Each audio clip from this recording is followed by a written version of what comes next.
เปิดคลินิกเปิดโรงหมอน้อยๆเนาะหรือว่าเปิดกิจการไม่ศูนย์ความงามจังซี่นี่เราต้องการล้อซักยาหรือว่าล้อใส่เครื่องที่ไปบริการลูกค้าเนาะแต่ว่าเราต้องการแบบอันสะดวกสบายแน่โดยเฉพาะแม่นพื้นของคลินิกของโรงหมอเราเป็นพื้นกะโหล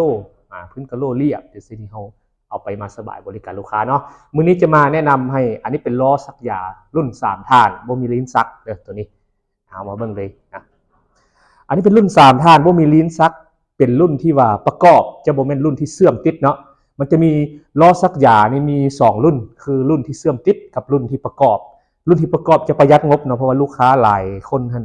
อยากประหยัดงบทางเฮาก็เลยว่าส่วนใหญ่แล้วเฮาจะเอารุ่นที่ประกอบเนาะ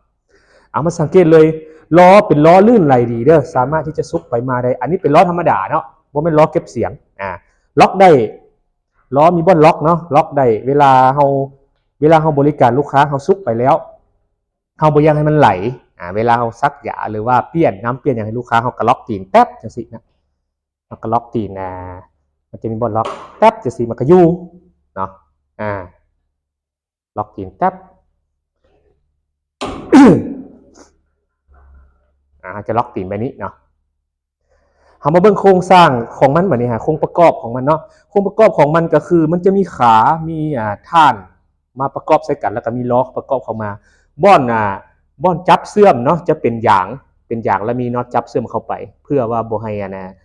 ห้สแตนเลสนี่ปะทะเนาะให้มันปะทะกับแผ่นโดยกงเลยมันจะเฮ็ดให้การใช้งานยาวนานเนาะเป็นยาง ABS แบบนี้แต่ละข้อแต่ละท่านขึ้น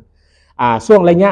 แต่ละท่านเนาะจะเป็นช่วงที่แบบว่ามาตรฐานช่วงที่วัดเทกมาแล้วตามกล้องยากล้องเอียงต่างๆของเฮาเนาะบ่ให้เป็นห่วงกล้องยาเฮาสูงเท่าใดสามารถใส่ได้ใส่แบบใดเนาะมี3ท่าน1ท่าน2ท่าน3ท่านครบสุดตามการใช้งานอันนี้เป็นรุ่นที่ว่าลูกค้าใช้หลายที่สุดเนาะเป็นรุ่นที่ฮิตที่สุด3ท่านเขาจะมี3ท่าน2ท่านมีรุ่นมีลิ้นซักบ่มีลิ้นซักแต่ตัวนี้นี่ตามการเนี่ยของลูกค้าส่วนใหญ่เนาะอยากได้3ท่านแบบบ่มีลิ้นซักเขาก็เลยว่า3ท่านเข้ามาก่อนเนาะผู้ใดอยากได้รุ่นใดรุ่นอื่นสามารถที่จะสั่งจองกับร้านเราได้